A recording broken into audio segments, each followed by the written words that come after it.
the self-proclaimed ascended, coughed during his morning mantra. My father's business was gutted by sundown. The guru, perched atop his mountain of self-righteousness, proclaimed, "Your father's deliberate distraction during my spiritual cleanse was a transgression. This is the universe's necessary correction." I dragged my crippled right leg, a souvenir from a night I regretted, and filed a lawsuit. The cost was instant and brutal. The company's swift, ignoble collapse, followed by my father's fall from our penthouse balcony. He didn't die, but the shock cleaved his mind in two. They locked him away in a sterile, padded room. In that raw pit of despair, my wife, Sherry, tossed in the final stick of dynamite. She grabbed my left leg, the good one, and leaned in, her eyes cold as chips of glacier ice. "Drop the suit. No, or you and your father can both rot in hell." It was the moment the illusion shattered.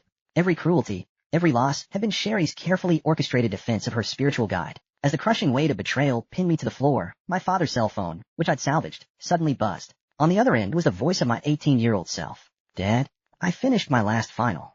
You and Mom just keep working. I can walk home myself." That walk home. That was the day I found Sherry being jumped in a dark alley. The day I played hero. The day I earned this mangled right leg. A frantic, electric hope surged through me. I choked out a warning to the past. "Don't save her, do you hear me?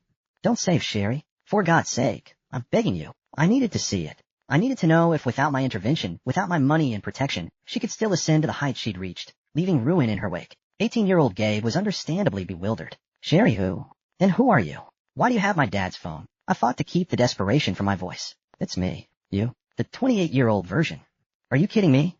Give the phone back to my father, or I'm calling the police." The memory of my dad's vacant, institutionalized stare tightened my chest like a garrote wire. "Your father can't talk right now, but I can prove it. You have a heart-shaped birthmark on your inner thigh, and you're planning to buy a strawberry layer cake on the way home to celebrate." The birthmark had appeared my senior year. Nobody knew about it.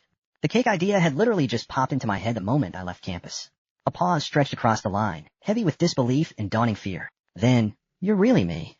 Okay, then tell me, am I successful at 28? Do I have a happy life?" "No. You fell in love with a beautiful poison, and it destroyed everything you ever cared about." Just then, I heard footsteps on the stairs. "Sherry." Panic made my voice a desperate rasp. "Listen, don't walk home today. Don't try to save anyone, ever. That person will be the reason you're crippled, and the reason your family suffers." The basement door was thrown open.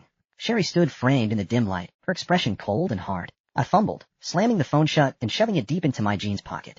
"Who were you talking to?" she demanded, her voice an icy threat. "No one," I ground out. She crossed the room, grabbed my throat, and squeezed, trying to call for help. "I suggest you save yourself the effort of resistance." A second later, her bodyguards dragged me out by the back of my collar and violently dumped me into the room she had converted into my father's makeshift wake. Elias, dressed in flowing linen robes, stood over me, holding a long, flexible switch, a cane fashioned from a slender branch, like a holy weapon.